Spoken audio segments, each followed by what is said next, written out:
ವೀಕ್ಷಕರೇ, ಈ ದಿವಸ ನಿಮಗೊಬ್ಬರು ವಿಶೇಷ ವ್ಯಕ್ತಿಯನ್ನು ನಾನು ಈ ವಿಡಿಯೋದ ಮೂಲಕ ನಿಮಗೆ ಪರಿಚಯ ಮಾಡಲಿಕ್ಕಿದ್ದೇನೆ. ಕಳೆದ 2-3 ವರ್ಷದ ಜಸ್ಟ್ ಊರಿಗೆ ಬಂದದಷ್ಟೇ ಕೃಷಿ ಮಾಡಬೇಕು ಅಂತೇಳಿ. ಆದರೆ ಈ ಒಂದು ಕಿರು ಅವಧಿಯಲ್ಲಿ ಕೃಷಿಯಲ್ಲಿ ಗಾಢವಾದ ಆಸಕ್ತಿಯನ್ನು ಪಡ್ಕೊಂಡು ಅಧ್ಯಯನದಿಂದ ನೋಡಿಕೊಂಡು ಅಲ್ಲಿ ಇಲ್ಲಿ ಹೋಗಿ ಇವತ್ತು ಆ ಎಲ್ಲ ಅಧ್ಯಯನದಿಂದ ಆ ಆಸಕ್ತಿಯಿಂದ ತನ್ನ ಕ್ಷೇತ್ರದಲ್ಲೇ ಹೊಸ ಹೊಸ ಆವಿಷ್ಕಾರಗಳನ್ನು ವಿಚಾರಗಳನ್ನು ಅಳವಡಿಸುವಂತಹ ಪೂರ್ವ ಕೃಷಿಕರನ್ನು ನಿಮಗೆ ಈ ವಿಡಿಯೋದಲ್ಲಿ ನಾನು ನಿಮಗೆ ಪರಿಚಯ ಮಾಡ್ತೇನೆ. ಸ್ವಾಮಿ ನಮಸ್ಕಾರ. ನಮಸ್ಕಾರ. ನಿಮ್ಮ ಒಂದು ಪರಿಚಯವನ್ನು ನೀವೇ ಹೇಳಿದರೆ ವೀಕ್ಷಕರಿಗೆ ಕೇಳಲಿಕ್ಕೂ ಖುಷಿ, ನಾನು ಹೇಳೋದಕ್ಕಿಂತಲೂ ಹೆಚ್ಚು ಖುಷಿ. ದಯವಿಟ್ಟು ತಮ್ಮ ಪರಿಚಯವನ್ನು ತಾವು ಮಾಡಿಕೊಡ್ಬೇಕಂತ ಕೇಳಿಕೊಡ್ತೇನೆ. ನನ್ನ ಹೆಸರು ಕೃಷ್ಣ ಕಲ್ಲೂರಾಯ ಅಂತೇಳಿ. ನನ್ನ ತಂದೆಯವರು ಲಕ್ಷ್ಮೀನಾರಾಯಣ ಕಲ್ಲೂರಾಯ ಅಂತೇಳಿ. ನಮ್ಮದು ಊರು ಕಲ್ಲಡ್ಕ, ದೇಲಂಪಾಡಿ. ಇದು ಕಾಸರಗೋಡು ಡಿಸ್ಟ್ರಿಕ್ಟಲ್ಲೇ ಬರ್ತದೆ ಇದು. ನಾನು ಇಷ್ಟ ತನಕ ಅಂದರೆ 2 ವರ್ಷದಿಂದ ಹಿಂದೆ ಅಂತಲ್ಲ, ಟೋಟಲ್ ಈಗ ಒಂದು 30-35 ವರ್ಷದಿಂದ ಪೇಟೆಯಲ್ಲೇ ಇದ್ದವ. ಒಂದು 5-6 ವರ್ಷ ಅಹಮದಾಬಾದಲ್ಲಿದ್ದೆ. ಆಮೇಲೆ ಒಂದು 20-25 ವರ್ಷ ಮ್ಯಾಂಗ್ಳೂರಲ್ಲಿದ್ದೆ. ಕಳೆದ 6-7 ವರ್ಷ ಬೆಂಗಳೂರಲ್ಲಿದ್ದೆ. ಮಕ್ಕಳೆಲ್ಲ ದೊಡ್ಡದಾದರು, ಅವರವರ ದಾರಿ ನೋಡಿಕೊಂಡ್ರು. ಹಾಗೆ ತಂದೆಯವರು ಮಾಡಿಟ್ಟ ಈ ಜಾಗ ಏನೋ ಸೆಳೆತ ಇಳೀತು ನನ್ನನ್ನು ಈ ಕಡೆ. ಭೂಮಿ ಅಲ್ಲ ಇದು, ಇಲ್ಲಿ ತುಂಬ ಕಟ್ ಮಾಡಿ ನೀವು ಈ ಕೆರೆ ಮಾಡಿರ್ಕಂತೆ. ಸೈಟ್ ಸೆಲೆಕ್ಷನ್ ಬಗ್ಗೆ ಸ್ವಲ್ಪ ಹೇಳಿ. ನಾರ್ಮಲ್ ಆಗಿ ನಾನು ಇಷ್ಟ ತನಕ ನನಗೆ ಸಿಕ್ಕಿದ ಇನ್ಫಾರ್ಮೇಷನ್ ಮತ್ತು ನಾನು ನೋಡಿದ ರೀತಿಯಲ್ಲಿ ಅಂದರೆ ಕೇಳಿದ ರೀತಿಯಲ್ಲಿ ಹೆಚ್ಚಿನವರೆಲ್ಲ ಇಂಥ ಒಂದು ಅಗ್ರಿಪಾಂಡನ್ನು ಈ ಗುಡ್ಡದ ತುದಿಯಲ್ಲೇ ಮಾಡೋದು. ಗುಡ್ಡದ ತುದಿಯಲ್ಲೇ ಮಾಡಿದ್ದನ್ನು ನಾನು ನೋಡಿದ್ದು ಕೂಡ. ನೀವು ಹೆಚ್ಚು ನೋಡಿದ ಹಾಗೆ ನನ್ನ ಈ ಇಡೀ ಜಾಗೆಯಲ್ಲಿ ಒಂದು 20 ಎಕರೆ ಜಾಗೆಯಲ್ಲಿ ನನ್ನ ದೃಷ್ಟಿಯಲ್ಲಿ ಇದಕ್ಕಿರುವ ಒಂದೇ ಒಂದು ಜಾಗ ಅಂತ ಹೇಳಿದ್ರೆ ಇದೆ, ಈ ಗುಡ್ಡದ ಒಂದು ತುದಿಯಲ್ಲಿ. ಬಟ್ ತುದಿ ಅಂತ ಹೇಳಿದ್ರೆ ನಿಮಗೆ ತುದಿಯಿಂದಲೇ ಹಾಗೆ ಡೈರೆಕ್ಟ್ ಆಗಿ ಅವರಿಗೆ ಡಿಗ್ ಮಾಡ್ಲಿಕ್ಕೆ ಆಗೋದಿಲ್ಲ. ಇದು ಪಾಂಡ್ ಸ್ಟಾರ್ಟ್ ಮಾಡೋದಕ್ಕಿಂತ ಮುಂಚೆ ಅವರಿಗೆ ಒಂದು ಲೆವೆಲ್ ಆಗಬೇಕು. ಆ ಲೆವೆಲ್ ಮಾಡಲಿಕ್ಕೂ ಅದು ಹಾಗೆ ಇರಲಿಲ್ಲ, ಅದು ಸ್ಲೋಪ್ ಇತ್ತು. ಹಾಗೆ ಅದನ್ನು ನೋಡಿ ಒಂದು 20-25 ಫೀಟ್ನಷ್ಟು ಅವರದನ್ನು ಮೊರ ಕಟ್ ಮಾಡಿ ಲೆವೆಲ್ ಮಾಡಿ. ಬಟ್ ಅಷ್ಟು ಲೆವೆಲ್ ಮಾಡಿದರೂ ಕೂಡ ನನಗೆ ಸೇಮ್ ಡೈಮೆನ್ಷನಲ್ಲಿ ಅಂದರೆ ಉದ್ದ ಮತ್ತು ಅಗಲ ಈಕ್ವಲ್ ಸಿಗುವಂಥದ್ದು ಇಲ್ಲಿ ಸಿಗಲಿಲ್ಲ. ಒಂದು ಸೈಡಲ್ಲಿ ಕಷ್ಟದಲ್ಲಿ ಒಂದು 85 ಫೀಟ್ ಅಗಲಕ್ಕೆ ಸಿಕ್ಕಿತು, ಒಂದು ಸೈಡಲ್ಲಿ ಬರೀ 55 ಸಿಕ್ಕಿತು. ಹಾಗೆ ಒಂದು ಎವರೇಜ್ 70 ಫೀಟಿಗೆ ನಾನು ಲಾಸ್ಟಿಗೆ ಸ್ಯಾಟಿಸ್ಫೈ ಆದ್ದು. ಮತ್ತು ಉದ್ದ ನನಗೆ ಬೇಕಷ್ಟು ಸಿಕ್ಕಿತು. ನಂದು 185 ಫೀಟ್ ಉದ್ದ ನನಗೆ ಸಿಕ್ಕಿದೆ. ಡೆಪ್ತ್ ಎಷ್ಟು ಅಂತ ಡೆಪ್ತ್ ಈಗ ವರ್ಟಿಕಲ್ ಹೈಟ್ ನಿಮಗೆ 33 ಫೀಟ್ ಉಂಟು. ಮತ್ತು ಸ್ಲೋಪ್ ಆಗಿ ನಿಮಗೆ 12.40 ಮೀಟರ್ನಷ್ಟು ಅವರು ಮನೆ ಮೆಜರ್ಮೆಂಟ್ ಮಾಡುವಾಗ ಸಿಕ್ಕಿದೆ. ಬಟ್ ಯೂಶ್ವಲಿ ಹೆಚ್ಚಾಗಿ ಒಂದು ಪಾಲಿಪಾಂಡನ್ನು ಅಳತೆ ಹೇಳ್ತಾರೆ, ಆದರೆ ಟೋಟಲ್ ನೀರಿನ ಲೆಕ್ಕಾಚಾರ ಹೇಳುವಾಗ ಅಲ್ಲಿ ಏನು ಸ್ವಲ್ಪ ಎಡವಟ್ಟು ಆಗ್ತದೆ ಅಂತ ಕಾಣ್ತದೆ. ಏನು ಅಂದರೆ ಆ್ಯಕ್ಚುಲಿ ಎಷ್ಟು ಅದರಲ್ಲಿ ನೀರು ಸಂಗ್ರಹ ಆಗ್ತದೆ ಅಂತ ಹೇಳುವಂಥದ್ದು ಅವರು ಕೃಷಿಕರಿಗೆ ಮುಖ್ಯ. ಹೌದು ಅದರ ಬಗ್ಗೆ ನೀವು ನಿಮ್ಮ ಆ್ಯಕ್ಚುಲಿ ನನಗೂ ಕೂಡ ಒಂದು ರೀತಿಯಲ್ಲಿ ಅದು ಡಿಸಪಾಯಿಂಟ್ಮೆಂಟ್ ಆಗಿದೆ. ಅಂದರೆ ನಾನು ಕೆಲವು ಫೇಮಸ್ ಯೂಟ್ಯೂಬರ್ಸ್ ಅವರು ಹೇಳೋದು ಕೇಳಿ, ಅಂದರೆ ಅವರು ಹೇಳೋದು ಇಷ್ಟೇ, ಉದ್ದ ಇಷ್ಟು ಅಗಲ ಇಷ್ಟು, ನೀವು ಉದ್ದ ಗುಣಿಸು ಅಗಲ ಗುಣಿಸು ಡೆಪ್ತ್, ಇದರ ಮೇಲೆ ಇಂಟು 28.3 ಇದು ನೀವು ಹಾಕುವಾಗ ನಿಮಗೆ ಇದರ ಈ ಪಾಲಿಪಾಂಡಿನ ಒಳಗಿನ ವಾಟರ್ ಕೆಪಾಸಿಟಿ ಸಿಗ್ತದೆ. ನಾನು ಅದನ್ನು ಬ್ಲೈಂಡ್ ಆಗಿ ಫಾಲೋ ಮಾಡಿದೆ.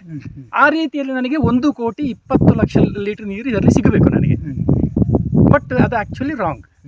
ಅಂದರೆ ಅವರು ಹೇಳೋದು ಸ್ಟ್ರೈಟ್ ಕಟ್ ಆಗಿರುವ ಅಗ್ರಿಪಾಂಡ್ ಅಂತ ಆದರೆ ಸಿಗ್ತದೆ. ಹೌದು, ಸ್ಟ್ರೈಟ್ ವರ್ಟಿಕಲ್ ಕಟ್ ಮಾಡಿದರೆ ಹಾಗೆ ಬರ್ತದೆ. ಹೌದು, ಒಂದು ಬಾಕ್ಸ್ ಥರ ಅಂತ ಕಲ್ಪನೆ ಮಾಡಿದರೆ ನಿಮಗೆ ಆ ಲೆಕ್ಕಾಚಾರ ಬರ್ಬೋದು. ಹೌದು. ಬಟ್ ಟೇಪರಿಂಗ್ ಇದೆಯಲ್ಲ. ಹೌದು. So what is the actual capacity of actually ಇದು ಟೇಪರಿಂಗ್ ಅಂತ ಹೇಳೋದು ನಾನು ಅದನ್ನು ನಿಮಗೆ ಈಗಲೇ ಹೇಳಿಬಿಡ್ತೇನೆ.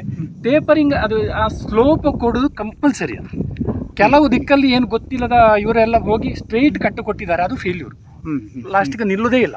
ಸೊ ಯಾರು ಮುಂದೆ ಇದು ಅಗ್ರಿಪಾಂಡ್ ಮಾಡ್ತಿದ್ರು ಕೂಡ ಈ ಸೈಡಲ್ಲಿ ಸ್ಲೋಪ್ ಕೊಡಲೇಬೇಕು. ಅವರು ನೀರಿನ ಒತ್ತಡವನ್ನು ಒತ್ತಡ ಅಂದರೆ ಅದು ಹೀಗೆ ಕೊಡುವಾಗ ಒತ್ತಡ ಡೈರೆಕ್ಟ್ ಕೆಳಗೆ ಬೀಳುವುದಿಲ್ಲ, ಅದು ಇದಾಗಿ ಸೈಡ್ ವೇಸ್ ಹೋಗ್ತದೆ. ಸೊ ಆ ರೀತಿಯಲ್ಲಿ ಈಗ ನನಗೆ ಇದು ಮ್ಯಾಕ್ಸಿಮಮ್ ಒಂದು 70 ಲಕ್ಷ ಲೀಟರ್ ಸಿಗ್ಬೋದು ಅಷ್ಟೇ ಇದರಲ್ಲಿ. ಸೊ ದಟ್ ಈಸ್ ಪ್ರಾಕ್ಟಿಕಲಿ ನಮಗೆ ನೀರನ್ನು ಸಂಗ್ರಹ ಮಾಡಲಿಕ್ಕೆ ಅಷ್ಟು ಆಗ್ತದೆ. ಹೌದು. ಅಂದರೆ ಮುಂದೆ ಯಾವುದೇ ಕೃಷಿಕರು ಈ ಜಾಗದ ಅಳತೆ ಎಲ್ಲ ಇರುವಾಗ ಇದೊಂದನ್ನು ತಲೆಯಲ್ಲಿ ಇಟ್ಕೋಬೇಕು. ನಮಗೆ ಸಿಗುವುದು ಮೇಲಿನಷ್ಟೇ ಅಳತೆಯಲ್ಲಿ ಸಿಗುವುದಿಲ್ಲ.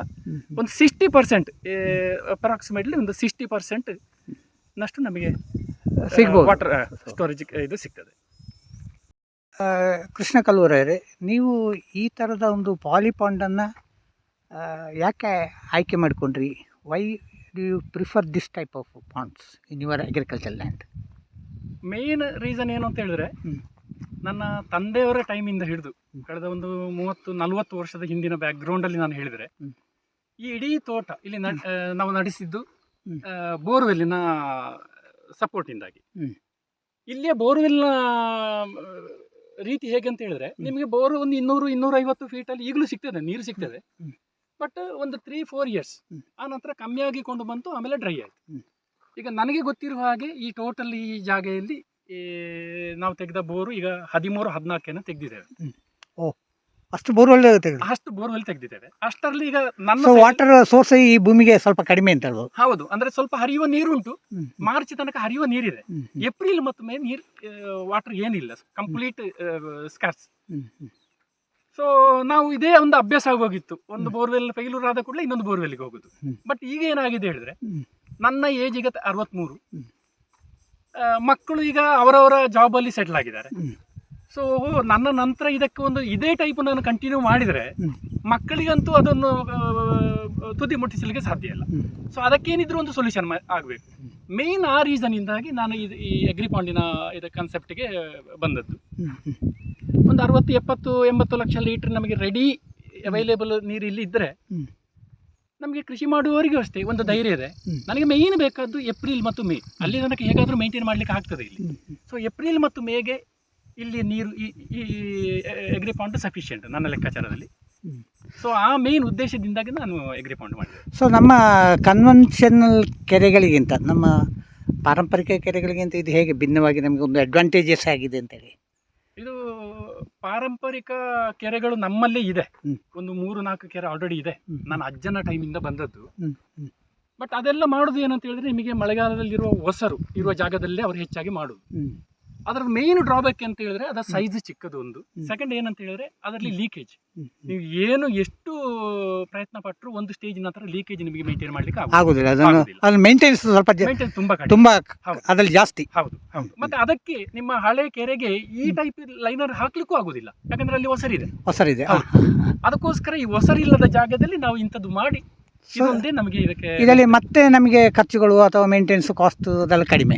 ಹೌದು, ಒಂದು ಸಲ ನೀವು ಇನ್ವೆಸ್ಟ್ ಮಾಡಿದರೆ ಮತ್ತೆ ನಿಮಗೆ ಇದರಲ್ಲಿ ಕಾಸ್ಟ್ ಏನಿಲ್ಲ, ಮತ್ತೆ ರಿಪ್ಲೇಸ್ಮೆಂಟ್ ಇದ್ದು ಮಾತ್ರ ನಿಮಗೆ ಆಫ್ಟರ್ 12-13 ಇಯರ್ಸ್ ನಂತರ.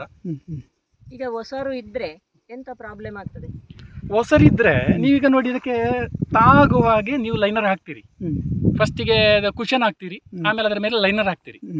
ಸೊ ಹೊಸರು ಬಂತು ಅಂತ ಆಗುವಾಗ ಈ ಕಡೆ ನಿಮಗೆ ಓಪನ್ ಆಯ್ತು ಅಂದ್ರೆ ಬುಗ್ಗೆ ಹಾಗೆ ಓಪನ್ ಹಾಕೊಂಡು ಬರ್ತದೆ, ನೀರು ಒಳಗೆ ತುಂಬಿದವರೆಗೆ ಆಮೇಲೆ ಏನಿಲ್ಲ, ಪ್ಲಾಸ್ಟಿಕ್ ಜಾರಿ ಬೀಳುವುದೇ ಅದು. ಕೆಲವು ದಿಕ್ಕಲ್ಲಿ ಹಾಗೆ ಆಗಿದೆ.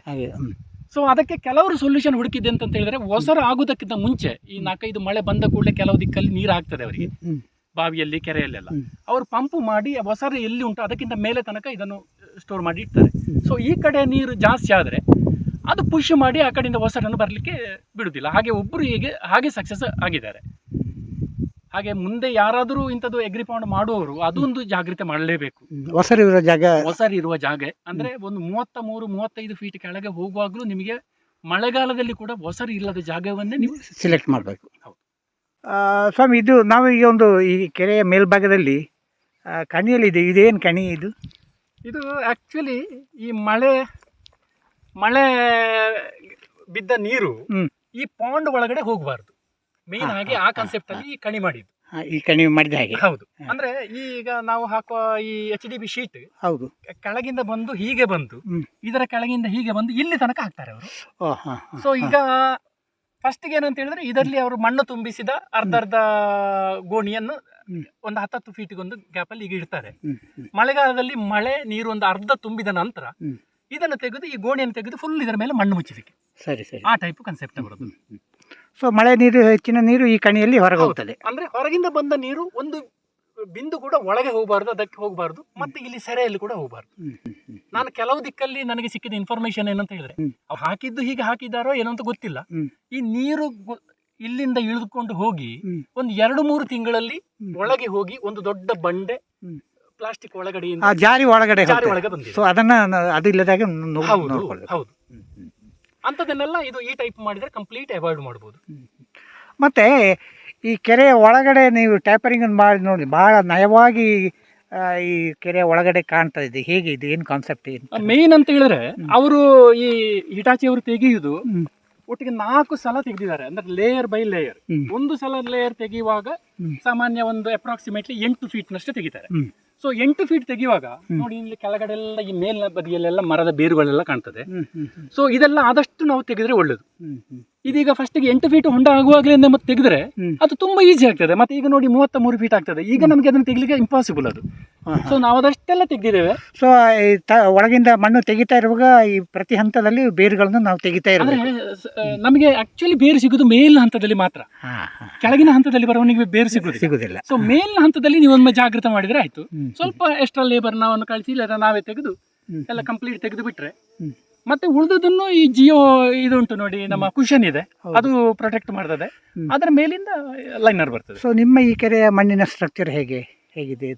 ಆ ಸೈಡ್ ಮುರ ಇದು ಹೇಗೆ ಕಾಣ್ತದೆ? ಇದು ಆ ಕಡೆ ಎಲ್ಲ ಮುರ, ಹಾಗೆ ಮುರ ಸ್ವಲ್ಪ ತೆಗಿಲಿಕ್ಕೆ ಕಷ್ಟ ಆಯ್ತು ಅವರಿಗೆ. ಆದ್ರೂ ನನಗೆ ಬೆನಿಫಿಟ್ ಏನಂತ ಹೇಳಿದ್ರೆ ನೋಡಿ, ಮೇಲೆ ಒಂದು 25 ಫೀಟ್ನಷ್ಟು ಇದು ಬರೆ ಬಿದ್ದಿದೆ. ಅಲ್ಲಿಗ ಅದು ಮುರ ಅಲ್ಲ ಅಂತ ಆದ್ರೆ ನನಗೆ ಅದೊಂದು ಸ್ವಲ್ಪ ಅದು ಹೆದರಿಕೆಯದ್ದೇ ಜಾಗ ಅದು. ಈಗ ಅದು ಸೇಫ್ ಅಂತ ಹೇಳಿದ್ರು ಅವರು. ಬಟ್ ಇನ್ನೊಂದೇನಂತ ಹೇಳಿದ್ರೆ, ಇವರು ಒಂದು ಸಲ 2ನೇ ಲೇಯರ್ ತೆಗೆಯುವಾಗ ಒಂದು ದಿಕ್ಕಲ್ಲಿ ಶೇಡಿ ಮಣ್ಣು ಸಿಕ್ಕಿತ್ತು. ಸೊ ನನಗೆ ಸಿಕ್ಕಿದ ಇವರು ಶ್ರೀಕಾಂತ್ ಹಿಂದಾರ್ ಅವರು ಹೇಗೆ ಅಂತ ಹೇಳಿದ್ರೆ, ಅವರು ನಿಮ್ಮ JCB? ಹೌದು, JCB ಅವರು. ಅವ್ರದ್ದು ಏನಂತ ಹೇಳಿದ್ರೆ, ನನಗೆ ವರ್ಕ್ ಇಂಪಾರ್ಟೆಂಟ್ ಅಲ್ಲ, ನಾನು ಮಾಡಿದ ಈ ಪಾಂಡ್ ಯಾವತ್ತೂ ಉಳಿಬೇಕು ನಿಮಗೆ. ಸೊ ನಾನು ಟೆಕ್ಸ್ಟೈಲ್ ಇದು ಜಿಯೋ ಮೆಂಬರ್ ಕುಶನ್ ಅದು ಅಲ್ಲಿ ಬಿಳಿ ಒಂದು ಕಟ್ಟ ಕಾಣ್ತದೆ. ಹೌದು, ಅದರ ಒಳಗಿದೆ. ಅದನ್ನು ಮತ್ತೆ ಬಿಡಿಸಿ ನೋಡಿ. ಜಿಯೋ ಟೆಕ್ಸ್ಟೈಲ್. ಹೌದೌದು ಸರ್, ಇದೇನಿದು ಮೆಟೀರಿಯಲ್ ಏನು? ಇದು ಜಿಯೋ ಟೆಕ್ಸ್ಟೈಲ್ ಅಂತೇಳಿ. ಇದು ಈ ನಮ್ಮ ಜಿಯೋ ಮೆಂಬ್ರೇನ್ ಶೀಟ್ ಹಾಕೋದಕ್ಕಿಂತ ಮುಂಚೆ ಅದಕ್ಕೊಂದು ಪ್ರೊಟೆಕ್ಷನ್ಗೋಸ್ಕರ ಇದನ್ನು ಹಾಕ್ತಾ ಇದ್ದಾರೆ. ಇದೊಂದು ಬಿಳಿ ಕಲರ್ ಇದೆ. ಸೊ ಮೇನ್ ಆಗಿ ಇದರ ಪರ್ಪಸ್ ಏನು ಅಂತೇಳಿ ನಾನು ತಿಳ್ಕೊಂಡ ಹಾಗೆ, ಈ ಚಿಕ್ಕ ಚಿಕ್ಕ ಕಲ್ಲು, ಚುಪ್ಪು ಕಲ್ಲು ಮತ್ತೆ ಈ ಬೇರುಗಳು ಅದು ಬಂದು ಅದನ್ನು ಶೀಟ್ ಅನ್ನು ತೂತು ಮಾಡದ ಹಾಗೆ ಒಂದು ಪ್ರೊಟೆಕ್ಟಿವ್ ಇದು ಲೇಯರ್. ಸೊ ಇದು ಹಾಕಿದ ಮೇಲೆ HDP ಶೀಟ್ ಹಾಕ್ತಾರೆ. ಹೌದು, ಇದರ ಮೇಲೆ HDP ಶೀಟ್ ಹಾಕುದು. ಸೊ ಹೌದು, ಇದಕ್ಕೆ ನಿಮಗೆ ಸ್ಕ್ವೇರ್ ಮೀಟರ್ಗೆ ಒಂದು 50 ರೂಪೀಸ್ ಅರೌಂಡ್ ಚಾರ್ಜ್ ಕಾಸ್ಟ್ ಬರ್ತದೆ. ಇದನ್ನು ಬಹುಶಃ ಕಾಂಕ್ರೀಟ್ ರಸ್ತೆಗಳಿಗೂ ಉಪಯೋಗಿಸ್ತಾರೆ ಅಂತ.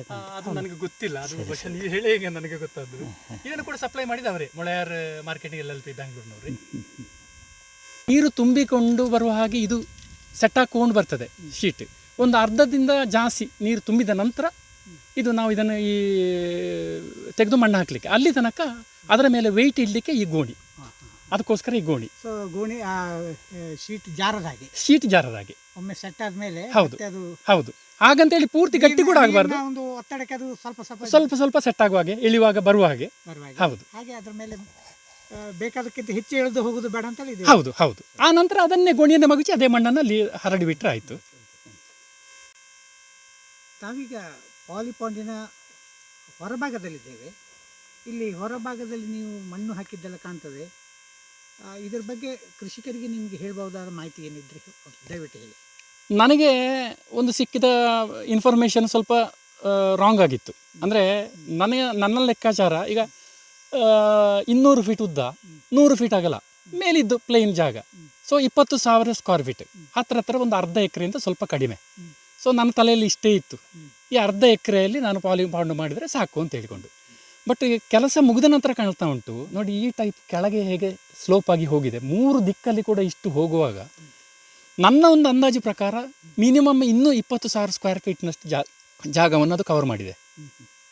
ಸೊ ಮುಂದೆ ಒರಿಜಿನಲಿ ನಾವು ಪಾಲಿಪಾಂಡ್ ಪ್ಲಾನ್ ಮಾಡುವಾಗ ಈ ಕೆರೆಯ ಮೇಲಿನ ಜಾಗ ಮಾತ್ರ ಅಲ್ಲ, ಮಣ್ಣು ನಿಂತಾಗ ತಳಭಾಗದ ಜಾಗವನ್ನು ನಾವು ಅದು ಪ್ಲಾನಿಂಗ್ನಲ್ಲಿ ಕನ್ಸಿಡರ್ ಮಾಡಿಕೊಳ್ಳೇಬೇಕು. ಮಾಡಿಕೊಂಡ್ರೆ ಒಳ್ಳೆಯದು, ಇಲ್ಲಾಂತಂದರೆ ನಾವು ಸ್ವಲ್ಪ ಡಿಸಪಾಯಿಂಟ್ ಆಗೇ ಆಗ್ತೇವೆ ನೋಡಿ. ಮತ್ತು ಈ ಸ್ಲೋಪಲ್ಲಿ ಕೂಡ ಕೃಷಿ ಮಾಡೋದು ಅಷ್ಟು ಈಸಿ ಅಲ್ಲ. ಇಷ್ಟು ಜಾಗ ಒಂದು ರೀತಿಯಲ್ಲಿ ಸದ್ಯಕ್ಕೆ ವೇಸ್ಟ್ ಅಂತಲೇ ಲೆಕ್ಕ. ಮುಂದೆ ಏನಾದರೂ ಕೃಷಿ ಮಾಡ್ಬೋದಾ? ಕೃಷಿ ಮಾಡ್ಬೋದು ಅಂತ ಹೇಳಿದ್ದಾರೆ. ಬಟ್ 1 ವರ್ಷ ಮಳೆಗಾಲಕ್ಕೆ ಇದನ್ನು ಸೆಟ್ ಆಗಲಿಕ್ಕೆ ಹೇಳಿದ್ದಾರೆ.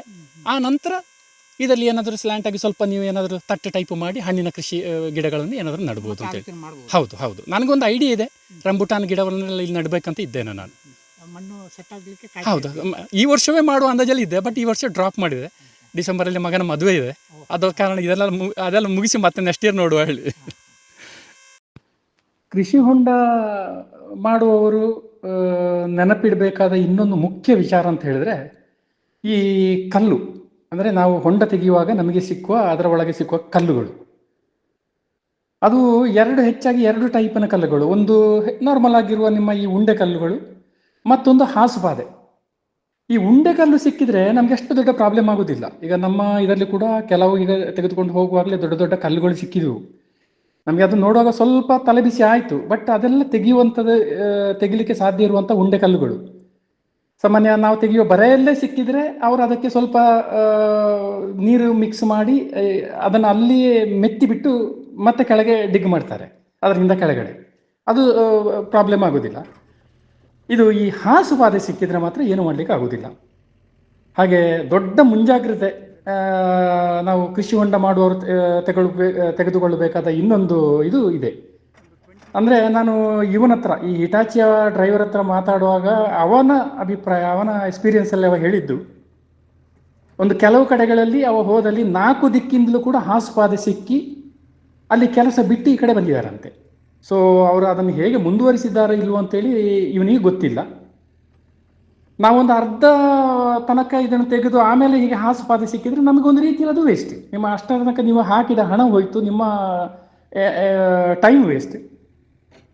ಇನ್ನೊಂದು ದಿಕ್ಕಲ್ಲಿ ನನಗೆ ಗೊತ್ತಿರುವ ಹಾಗೆ ಅವರು ಹೀಗೆ ತೆಗೆಯುವಾಗ ಕಲ್ಲು ಸಿಕ್ಕಿ ಅವರು ಅದನ್ನು 4 ದಿಕ್ಕಿಂದಲೂ ತೆಗಿಸಲಿಕ್ಕೆ 5ರಿಂದ 5.5 ಲಕ್ಷ ರೂಪಾಯಿ ಖರ್ಚಾಗಿದೆ. ಸೊ ಅವರ ಬಜೆಟ್ ಅಷ್ಟು ಎಕ್ಸ್ಟ್ರಾ ಹೋಗಿ ಅವರಿಗೆ ಲಾಸ್ಟ್ ಜಿಯೋ ಟ್ಯಾಕ್ಸ್ ಇದು ಕುಷನ್ ಹಾಕಲಿಕ್ಕೆ ಫಂಡ್ ಶಾರ್ಟೇಜ್ ಆಗಿ ಈ ನಮ್ಮ ಶಾಮಿಯಾನದವ್ರ ಹತ್ರ ಹೋಗಿ ಅವರ ಹತ್ರ ಉಳಿದ ಹಳೆಯದು ಇದನ್ನು ಸಪ್ರೇಟ್ ಹಾಕಿ ಆಮೇಲೆ ಮೇಲಿಂದ 500 ಮೈಕ್ರಾನ್ HDP ಲೈನರ್ ಹಾಕಿದ್ರು. ಬಟ್ ಈಗ ಲೇಟೆಸ್ಟ್ ಮೊನ್ನೆ ನನಗೆ ಅವರು ಸಿಕ್ಕಿದ್ರು. ಅವರು ಹೇಳೋದು ಈಗ ನೀರು ನಿಲ್ತಾ ಇಲ್ಲ. ಮೊಳೆಯಾರನ್ನು ಕಾಂಟ್ಯಾಕ್ಟ್ ಆದ ಅವ್ರು ಹೇಳಿದ್ರು, ನೀವು ಎಲ್ಲಿ ಲೀಕೇಜ್ ಉಂಟಂದು ನೀವು ಹುಡುಕಿ ಹಿಡೀರಿ, ನಾವು ಬಂದನ್ನು ಸರಿ ಮಾಡ್ತೇವೆ ಅಂತೇಳಿ. ಅಷ್ಟು ದೊಡ್ಡ ಪಾಂಡಲ್ಲಿ ಅದನ್ನು ಹೇಗೆ ಅಷ್ಟು ಹುಡುಕಿ ಹಿಡಿಯೋದು, ಅದು ಕೂಡ ಮೈನ್ಯೂಟ್ ಏಲೆಂಟ್ ಇದ್ರೆ. ಇದು ಎಲ್ಲರೂ ಒಂದು ಗಮನಿಸಬೇಕಾದ ಒಂದು ಬಹುಮುಖ್ಯ ವಿಚಾರ ಇದು.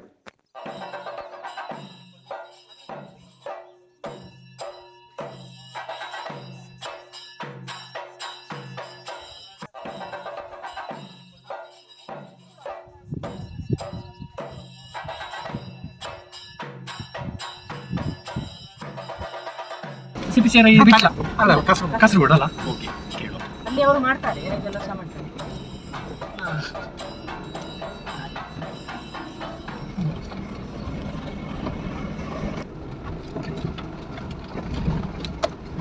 ಇಲ್ಲಿ ಹತ್ತಿರ ಬರ್ಲಿಕ್ಕೆ ಆಗ್ತದೆ. ಇದು ನನ್ನ ರೈಟ್ ಹ್ಯಾಂಡ್ ಮನೆ. ಅಣ್ಣ ಈ ಮಾರ್ಗ ಉಂಟಲ್ಲ, ಅಲ್ಲಿ ಇದು ಉಂಟಲ್ಲ, ಕಾಂಕ್ರೀಟ್ ಉಂಟಲ್ಲ, ಆ ಲೆವೆಲ್ ಇದು ಏರಿಸಿದ್ದು. ಎಗ್ರಿ ಪಾಂಡ್,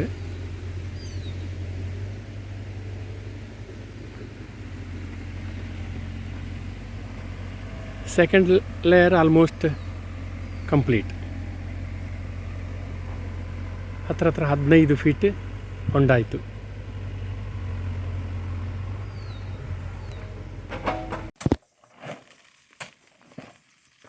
ಇದು ನಮ್ಮ ಎಗ್ರಿ ಪಾಂಡ್ ಇದ್ದು ಸ್ಥಳ. ಫಸ್ಟ್ ರೌಂಡ್ ವರ್ಕ್ ಆಗಿದೆ.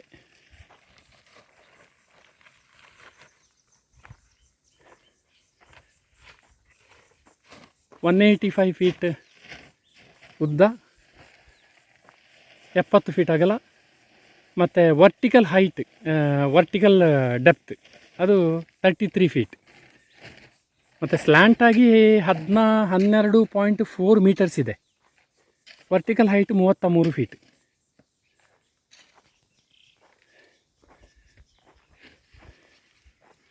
ಹಾಗೆ ನೆಕ್ಸ್ಟ್ ಸ್ಟೇಜಿಗೆ ನಾವು ವರ್ಕ್ ಸ್ಟಾರ್ಟ್ ಮಾಡ್ತಾ ಇದ್ದೇವೆ. ಸೊ ಇವತ್ತು ನಾಳೆಯಲ್ಲಿ ನಮಗೆ ಜಿಯೋ ಮೆಂಬ್ರೇನ್ HDP ಶೀಟ್ ಮತ್ತು ಜಿಯೋ ಟೆಕ್ಸ್ಟ್ ಕುಷನ್ ಅದು 2 ಕೂಡ ಡಿಸ್ಪ್ಯಾಚ್ ಆಗಿದೆ ಆಲ್ರೆಡಿ. ಸೊ ಅದು ಬಂದ ನಂತರ ನೆಕ್ಸ್ಟ್ ಇದಕ್ಕೆಲ್ಲ ಫುಲ್ ಅದನ್ನು ಹಾಕುವ ಒಂದು ಪ್ರಕ್ರಿಯೆ ಸ್ಟಾರ್ಟ್ ಆಗ್ತದೆ ನೆಕ್ಸ್ಟ್ ವೀಕ್. ಸೊ ಇದನ್ನು ಮಾಡಿದವರು ಹಿಂದಾರ್ ಪುತ್ತೂರಿನ ಹತ್ತಿರದವರು ಶ್ರೀಕಾಂತ್ ಆಚಾರ್ ಅಂತೇಳಿ, ವೆರಿ ವೆಲ್ ಎಕ್ಸ್ಪೀರಿಯನ್ಸ್ಡ್ ಪರ್ಸನ್. ಯಾವುದೇ ರೀತಿಯ ಪ್ರಾಬ್ಲಮ್ ಇಲ್ಲದ ಹಾಗೆ ಇಲ್ಲಿ ಏನು ಪ್ಲ್ಯಾನ್ ಅಂತ ಹೇಳಿದ್ರೆ ಇಲ್ಲೊಂದು ಪಿಕಪ್ ಹೋಗುವಾಗೆ ಕೂಡ ಜಾಗ ಇಟ್ಟಿದ್ದಾರೆ ಅವರು ಆ ಕಡೆ ಹೋಗಲಿಕ್ಕೆ. ಬಟ್ ಸಾಕಾಗ್ತದೆ ಇಲ್ಲೋ ಅಂತೇಳಿ ಮತ್ತೆ ನೋಡಬೇಕಷ್ಟೇ ಇನ್ನು. ಅಷ್ಟು ಚಂದ ಫಿನಿಶ್. ಆ್ಯಕ್ಚುಲಿ ಆ ಸೈಡಲ್ಲೆಲ್ಲ ಅವರೇ ಇಂಟ್ರಡ್ಯೂಸ್ ಮಾಡಿದಂತೆ, ಅದೊಂದು ಸಪ್ರೇಟ್ ಪ್ಲೇಟ್ ಸಿಕ್ಕಿಸಿ ಅದನ್ನು ಕ್ಲೀನ್ ಮಾಡಿದ್ದು. ಬಟ್ ಈಗೆಲ್ಲ ಅದನ್ನು ಉಳಿದವರು ಕೂಡ ಕಾಪಿ ಮಾಡ್ತಾ ಇದ್ದಾರೆ ಅಂತ ಹೇಳಿದರು ಅವರು. ಮತ್ತು ಲಾಸ್ಟ್ ಉಳಿದ ಮಣ್ಣನ್ನು ಕೂಡ ಅಷ್ಟೇ ಅಲ್ಲೇ ಒಂದು ಹೊಂಡ ತೆಗೆದು ಅದನ್ನು ಮಟ್ಟಿ ಕಂಪ್ಲೀಟ್ ಕ್ಲೋಸ್ ಮಾಡುವಾಗ, ಇಲ್ಲದ್ರೆ ಅದನ್ನು ಹೊರುವ ಕೆಲಸ ತುಂಬ ಕಷ್ಟ ಇಲ್ಲಿಂದ. ಹಾಗೆ ಇದು ಆಲ್ಮೋಸ್ಟ್ ಫಸ್ಟ್ ಸ್ಟೇಜ್ ಆಯಿತು. ಹಾಗೆ ಇದರ ಮಣ್ಣಲ್ಲಿ ನಮಗೆ ಒಂದು 2 ಅಂಗಳ, ಕೆಳಗಡೆ ಒಂದು ಅಂಗಳ ಕೂಡ ಬೇಕಿತ್ತು. ಅಂಗಳ ಫುಲ್ಲು ಒಂದೇ ಲೆವೆಲ್ ಮಾಡಬೇಕಂತ ಗ್ರೇಸ್ ಇತ್ತು, ಬಟ್ ಮಣ್ಣು ಅಷ್ಟು ಸಾಕಾಗಲಿಲ್ಲ. ಅದೊಂದು ಪ್ಲಸ್ ಪಾಯಿಂಟ್ ನಮಗೆ.